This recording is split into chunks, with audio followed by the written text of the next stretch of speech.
Hello दोस्तों, क्या हाल है। तारीख आज 17 अगस्त 2024, दिन शनिवार, हिंदी तिथि द्वादशी। और आइए बात करते हैं आज के मुख्य समाचार में देश भर की तमाम बड़ी खबरों पर नजर डालते हैं। देखिए, इतिहास में एक तो आज का दिन भी बहुत खास है, क्योंकि भारत की आजादी के बाद स्वदेश रवाना हुई थी पहली ब्रिटिश सैन्य टुकड़ी। मतलब 15 अगस्त को हमारा देश आजाद हो गया था, तो 2 दिन बाद ब्रिटेन की सैन्य टुकड़ियां फिर अपने बोरिया बिस्तर लेकर भारत से रवाना हो गई थी। आज के दिन 17 अगस्त को, है ना। वहीं दोस्तों, आज के दिन को नेशनल पाइनएप्पल जूस डे के रूप में भी मनाते हैं। और आपको जिंदगी में मोटिवेशन, प्रेरणा देने वाली भी एक बात बता दूं, माउंटेन मैन दशरथ मांझी की भी आज पुण्यतिथि है। विनम्र श्रद्धांजलि इनको। इन्हें माउंटेन मैन क्यों कहा जाता पता है? क्योंकि छेनी हथौड़े से इन्होंने पूरा पहाड़ तोड़कर रास्ता बना दिया था। इनकी स्टोरी हो सकता है आपने सुनी हो। दशरथ मांझी एक ऐसा नाम जो इंसानी जज्बे और जुनून की मिसाल है। चलिए आगे बढ़े खबरों में। देखिए, कोलकाता ट्रेनी डॉक्टर के मामले के खिलाफ आज आईएमए की तरफ से ऐलान किया गया। सुबह 6 बजे से लेकर कल रविवार सुबह 6 बजे तक सभी अस्पतालों में गैर आपातकालीन सेवाएं बंद रहेगी। मतलब सिर्फ इमरजेंसी कार्य होंगे। बाकी देश भर के सरकारी अस्पतालों में भी आज डॉक्टरों की हड़ताल रहेगी। दिल्ली में इंडिया गेट, जंतर मंतर पर भी प्रदर्शन किया जाएगा।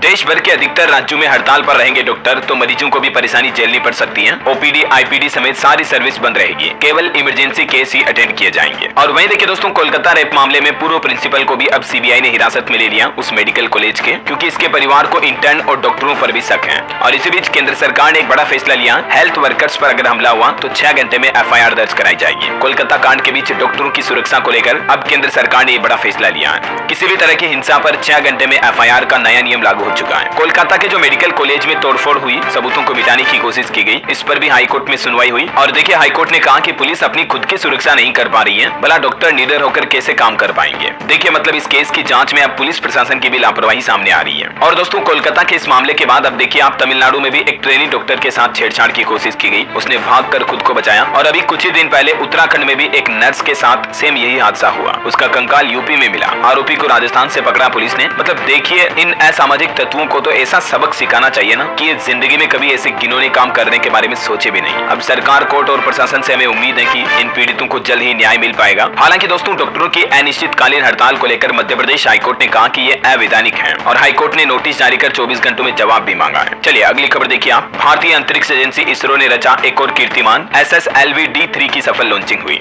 इसरो की तरफ से EOS-08 सैटेलाइट लॉन्चिंग सफल रही। सबसे छोटे रॉकेट SSLV से इसे अंतरिक्ष में भेजा गया। ये वैसे तो 1 साल का मिशन है, लेकिन आपदा से पहले ये अलर्ट कर देगा। बहुत ही महत्वपूर्ण मिशन है। पृथ्वी की निगरानी के साथ साथ पर्यावरण और आपदा को लेकर अलर्ट जारी करेगा ये। मतलब ये एक ऑब्जर्वेशन सैटेलाइट है जो कि किसी भी खतरे को पहले ही भांप लेगा, है ना। चलिए खबर है दोस्तों, बांग्लादेश में जो हिंदुओं के खिलाफ हिंसा हो रही है, इसी बीच बांग्लादेश के मोहम्मद यूनुस ने फोन पर पीएम मोदी से बातचीत की और हिंदुओं की सुरक्षा का आश्वासन दिया। ये बांग्लादेश के चीफ एडवाइजर है, जो वहाँ की प्रधानमंत्री शेख हसीना के भागकर भारत आने के बाद अंतरिम सरकार में ये चीफ एडवाइजर के रूप में नियुक्त हुए हैं। तो प्रधानमंत्री नरेंद्र मोदी से बातचीत करते दौरान इन्होंने वहाँ हिंदुओं की सुरक्षा का भरोसा दिलाया। और इसी बीच भारतीय विदेश मंत्रालय ने भी कहा कि वीजा पर अभी सख्ती लागू रहेगी। चलिए दोस्तों अगली खबर देखिए। केंद्र सरकार ने सीनियर ब्यूरोक्रेट्स का ट्रांसफर किया। डिफेंस, फाइनेंस, हेल्थ मिनिस्ट्री के सचिव भी बदले। 14 अगस्त को तो ईडी के डायरेक्टर की नियुक्ति की थी और अब केंद्र सरकार ने एक और बड़ा फेरबदल किया। पुण्य सलीला स्वास्थ्य और राजेश कुमार सिंह को नया रक्षा सचिव बनाया गया। इनके नाम ध्यान रखिएगा, करंट अफेयर्स के हिसाब से इंपोर्टेंट है। और वहीं कल आपको पता होगा, भारत के पूर्व प्रधानमंत्री अटल बिहारी वाजपेयी जी की 6ठी पुण्यतिथि थी। इस मौके पर देश के राष्ट्रपति द्रौपदी मुर्मू, पीएम मोदी ने भी श्रद्धांजलि दी। और गृह मंत्री अमित शाह बोले कि उन्होंने देश की सेना और अर्थव्यवस्था को मजबूत किया। चलिए खबर है 70वें नेशनल फिल्म अवार्ड्स का ऐलान हो चुका है। मनोज वाजपेयी की गुलमोहर फिल्म बेस्ट हिंदी फिल्म का अवार्ड जीते हैं और कंतारा के लिए ऋषभ शेट्टी को बेस्ट एक्टर का अवार्ड मिला है। ये कुछ और अवार्ड्स की डिटेल आप देख सकते हैं। बेस्ट एक्ट्रेस का अवार्ड नित्या मेनन और मानसी पारेख को मिला। गुलमोहर बेस्ट हिंदी फिल्म बनी और बेस्ट सपोर्टिंग एक्ट्रेस बनी Neena Gupta. Best playback singer Arijit Singh. और भी अवार्ड्स की पूरी लिस्ट आप देख सकते हैं। Best director film, Tamil, Marathi वगैरह सभी कैटेगरी में। और वहीं दोस्तों, बॉलीवुड एक्टर किंग खान को भी लोकार्नो फिल्म फेस्टिवल में मिला लाइफ टाइम अवार्ड। हाल ही में 10 अगस्त को मिला था ये अवार्ड। चलिए अगली खबर देखिए आप। उत्तर प्रदेश हाईकोर्ट ने रद्द की यूपी में 69,000 शिक्षक भर्ती की पूरी लिस्ट और अब 3 महीने में नए सिरे से मेरिट लिस्ट बनाने का आदेश भी दिया है। दरअसल आपको बताऊंगा, यूपी में काफी लंबे समय से ये 69,000 शिक्षक भर्ती मामले का विवाद चल रहा है। तो अब आखिरकार हाईकोर्ट ने इस विवाद को सुलझाते हुए जो पुरानी सिलेक्शन लिस्ट थी पूरी को कैंसिल कर दिया और नई चयन सूची जारी करने का निर्देश दिया है। इस आदेश से यूपी राज्य सरकार को बड़ा झटका लगेगा, क्योंकि हाईकोर्ट ने सीधा सीधा कहा कि इस पूरी शिक्षक भर्ती का रिजल्ट फिर से जारी किया जाए और 3 महीने में इस पालना को पूरी भी करना होगा। हालांकि इस आदेश के बाद सरकार ने कहा कि ये सत्र पूरा होने तक तो वो पुराने शिक्षक पढ़ाते रहेंगे, क्योंकि बाकी इन हजारों टीचरों को नौकरी से निकाला जाएगा और नए टीचरों का सिलेक्शन होगा, है ना। चलिए अगली खबर देखिए दोस्तों। जम्मू कश्मीर में 3 चरणों में होंगे चुनाव। जम्मू के अलावा हरियाणा राज्य में भी चुनाव की तारीखें सामने आ चुकी है। देखिए आप डेट्स क्या है। जम्मू कश्मीर में तो 18 सितंबर से वोटिंग होगी, जबकि कि हरियाणा में 1 अक्टूबर को वोटिंग पड़ेगी और 4 अक्टूबर को रिजल्ट भी आ जाएगा। हालांकि महाराष्ट्र में त्योहारों के बाद चुनाव होंगे और चुनाव आयोग ने झारखंड का अभी जिक्र भी नहीं किया। तो फिलहाल जम्मू कश्मीर और हरियाणा इन दोनों की चुनाव से संबंधित ये पूरी रेट लिस्ट आप टेबल में देख सकते हैं। जम्मू में तो टोटल 3 चरणों में चुनाव होंगे, ठीक है ना। हरियाणा में 1 ही चरण में हो जाएंगे। और ये चुनाव की तारीखों की घोषणा के साथ ही देखिए जम्मू कश्मीर में तारिक हमीद नए कांग्रेस अध्यक्ष बनाए गए। कांग्रेस के राष्ट्रीय अध्यक्ष मल्लिकार्जुन खड़गे ने ऐलान किया है। और सरकार ने भी एक बड़ा फैसला लिया है। जम्मू में 200 से ज्यादा अफसरों के तबादले यानी कि ट्रांसफर किए गए। चुनाव के ऐलान से ठीक एक दिन पहले ये एक्शन लिया। इसमें 8 डीआईजी समेत 33 बड़े अधिकारी भी शामिल हैं। इधर हरियाणा राज्य में भी आचार संहिता लागू हो चुकी है। नई भर्तियों से लेकर सरकार की स्कीमों तक अभी आचार संहिता पर कई पाबंदियां लागू रहेगी। ऐसे 11 महत्वपूर्ण सवालों के जवाब आप देख सकते हैं कि आचार संहिता में कौन कौन से काम नहीं हो पाएंगे। ये बंदिशें लागू रहेगी। कोई नई सरकारी योजना या कार्यक्रमों की घोषणा नहीं हो पाएगी। मंत्री सांसद सरकारी गाड़ी का इस्तेमाल नहीं कर पाएंगे, है ना। हालांकि आचार संहिता में भी ये काम ऐसे हैं जो हो पाएंगे। पहले से मंजूर योजनाओं के काम हो गए, रूटीन वर्क वगैरह। अच्छा, वैसे इलेक्शन की बात हो ही रही है तो कुछ और अपडेट देख लीजिए। पंजाब में अब नहीं होंगे विधानसभा उपचुनाव। इलेक्शन कमीशन ने कोई घोषणा नहीं की। 4 सीटों के विधायक सांसद बनने के बाद इस्तीफा दे चुके हैं, लेकिन इन उपचुनाव को लेकर फिलहाल इलेक्शन कमीशन का कोई इरादा नहीं है। इधर महाराष्ट्र में उद्धव ठाकरे ने कहा कि चुनाव से पहले सीएम फेस का ऐलान हो। वो बोले कि पवार साहब और कांग्रेस जिसका नाम तय करेंगे मैं उसका समर्थन करूंगा। चलिए अगली खबर देखिए दोस्तों। राजस्थान के उदयपुर में बड़ा हंगामा हो गया। 2 अलग अलग धर्मों के बच्चों में झगड़े के बाद ये पूरा विवाद हुआ और उदयपुर सुलग सा गया। इंटरनेट बंद करना पड़ा। कई जगहों पर हिंसा, गाड़ियां जलाई गई। मॉल में भी तोड़फोड़ पथराव हुआ। धारा 163 लागू हो चुकी है, जो कि पुराने कानूनों में धारा 144 थी ना। ठीक वैसे ही अभी कलेक्टर ने शहर में 163 लागू कर दी है। इस धारा के तहत उदयपुर में लाउडस्पीकर पर बैन रहेगा। 5 से ज्यादा लोग इकट्ठे नहीं हो सकेंगे वगैरह वगैरह। चलिए अगली खबर देखिए। ओलंपिक चैंपियन विनेश फोगाट ने कहा कि मेरे अंदर कुश्ती और लड़ाई हमेशा रहेगी। ओलंपिक से अयोग्य होने के बाद उनकी ये पहली प्रतिक्रिया सामने आई। बोली कि फाइनल के पहले तक मैंने हार नहीं मानी। और खेल जगत से एक और अच्छी खबर है। डीपीएल T20 यानी दिल्ली प्रीमियर लीग का आगाज आज से होने जा रहा। ओपनिंग सेरेमनी में रैपर बादशाह और अभिनेत्री सोनम बाजवा प्रस्तुति देंगे। चलिए खबर है रक्षाबंधन पर महिलाओं के बाद अब पुलिस भर्ती के अभ्यर्थियों को भी फ्री बस का तोहफा दिया है। उत्तर प्रदेश सरकार की तरफ से ये बड़ा फैसला लिया गया है। यूपी पुलिस भर्ती के अभ्यर्थियों को परीक्षा केंद्र तक पहुंचने और वापस घर आने तक बिल्कुल फ्री बस की सुविधा मिलेगी। ये एग्जाम 23, 24, 25, 30 और 31 अगस्त को आयोजित होंगे। ध्यान रखिएगा। अभ्यर्थी अपना एडमिट कार्ड दिखाकर फ्री बस में यात्रा कर पाएंगे। चलिए खबर है दोस्तों। अब गाँव में खत्म होगी प्रधान पति की प्रथा।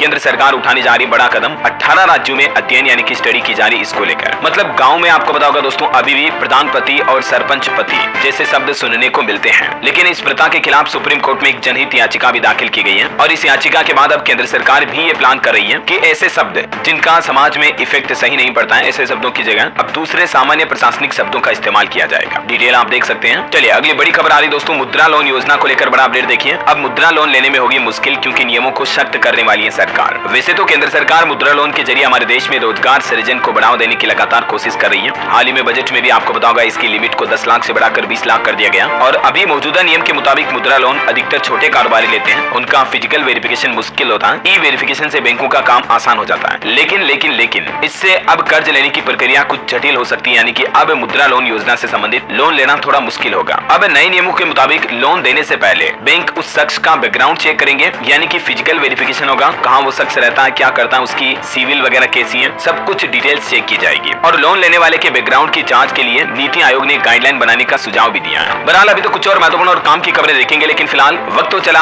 आज के मौसम समाचार जानने का। देखिए देश का मानसून ट्रेकर एसडीआरएफ ने केदारनाथ रूट पर 16 दिन से मलबे में दबे 3 शव निकाले। उत्तर प्रदेश के 250 गाँव में बाढ़ भारी तबाही मचा रही है। यूपी के कानपुर में भी ये बाढ़ का 5000 फीट से ड्रोन वीडियो देखिए। गंगा नदी में 1300 मकान डूब गए। छतों पर गुजर रही है कई लोगों की रातें। सड़कों पर भी नाव बहने को मजबूर हो रही है। इतने हालात गंभीर चल रहे हैं। और आज भी यूपी के 15 जिलों में भारी बारिश का अलर्ट है। लखीमपुर के 250 गाँव बाढ़ में डूबे हुए हैं। 5 दिनों में उत्तर प्रदेश में 75% हिस्से में बरसात होगी। ये मौसम विभाग की लेटेस्ट चेतावनी है। चलिए कुछ और राज्यों के मानसून हालात देखते हैं। मध्य प्रदेश का मानसून अपडेट देखिए दोस्तों। 19 अगस्त से राज्य में फिर से बारिश का अलर्ट। आज नीमच मंदसौर में भी पानी गिरने की चेतावनी। शिवपुरी की सिंध नदी से 8 लोगों का रेस्क्यू भी किया गया। इधर राजस्थान में भी तेज बारिश देखी गई। पाली वगैरह में धौलपुर में देखिए पार्वती बांध के गेट खोले गए। बीकानेर के सुरपुरा गांव में 3-3 फीट तक पानी भर गया। बिहार का मानसून अपडेट है। 13 जिलों में आज भी बारिश का अलर्ट। अगले 5 दिनों तक भारी बारिश की संभावना रहेगी। घाघरा और कोसी नदी खतरे के निशान से ऊपर बह रही है। हरियाणा के भी 27 शहरों में बारिश की चेतावनी है। 10 जिलों में तो ऑरेंज अलर्ट। 40 किलोमीटर प्रति घंटा की रफ्तार से हवाएं भी चलेगी। हिमाचल प्रदेश के 5 जिलों में फ्लैश फ्लड की चेतावनी। अगस्त में सामान्य से 10% ज्यादा बरसे बादल। पंजाब के 12 जिलों में बारिश की संभावना। 15 दिनों में 10% कम बरसे बादल। 10 जिलों में हालात अभी भी चिंताजनक है। झारखंड में भी आज कल 17-18 अगस्त को भारी बारिश का रेड अलर्ट है। कई जिलों के लिए येलो अलर्ट भी है, तो सावधान रहिएगा। और छत्तीसगढ़ में देखिए दोस्तों, जशपुर में आकाशीय बिजली गिरने से 3 महिलाओं की जान चली गई। अगले 3 दिन यहाँ भी राज्य में बारिश का येलो अलर्ट है। 46 बांधों में 80% पानी भर गया है। और भी अगले 24 घंटों के दौरान मौसम की संभावित गतिविधियां क्या रह सकती हैं, जिसकी डिटेल आप देख सकते हैं। आज 17 अगस्त को 18 राज्यों में भारी बारिश का अलर्ट है। राजस्थान समेत इन सभी राज्यों के नाम और लिस्ट भी आप देख सकते हैं। और दोस्तों, अंतर्राष्ट्रीय न्यूज पर भी एक बड़ा अपडेट आ रहा है। देखिए, जापान के पूर्वी तट से टकराया एम्फिल तूफान। 216 किलोमीटर प्रति घंटा की रफ्तार से हवाएं चल रही। 4 लाख से ज्यादा लोग प्रभावित हो सकते हैं। ये जापान में अभी भारी तूफान का कहर चल रहा है। और चलिए अंत में आज के राशिफल पर नजर डालते हैं। देखिए, मिथुन राशि के लोग सोच समझ कर रिस्क लें। सिंह और कन्या राशि के लोग जल्दबाजी से बचें। खर्च बढ़ने के चलते कन्या राशि के लोग थोड़ा चिंतित रहेंगे। और वृश्चिक राशि के लोग जरूरी निर्णय परिवार की मदद से लें तो लाभ मिलेगा। और आज का एक सुविचार भी देख लीजिए दोस्तों। कोई व्यक्ति दिखने में सुंदर है, लेकिन अगर उसके विचार अच्छे नहीं है तो उसकी सुंदरता का महत्व खत्म हो जाता है। सही है ना? क्या आप भी मेरी बात से सहमत हैं? सहमत हैं तो लाइक कर दीजिए अभी का भी इस वीडियो पर। और हाँ, आप मुझे कमेंट करके बताइए दोस्तों कि हमारे देश के किस राज्य में पहली बार वैश्विक महिला कबड्डी लीग की शुरुआत होने जा रही है। हाल ही में ये घोषणा भी की थी, मैंने आपको खबर अपडेट भी बताया था। चलो, और इसी के साथ ही अगर आपको वीडियो अच्छा लगा तो इसे लाइक करना, शेयर भी करना, चैनल को सब्सक्राइब करके बेल आइकन जरूर दबा देना। रोजाना ऐसी इन्फॉर्मेटिव काम की खबरें देखते रहने के लिए। जय हिंद, जय भारत, वंदे मातरम।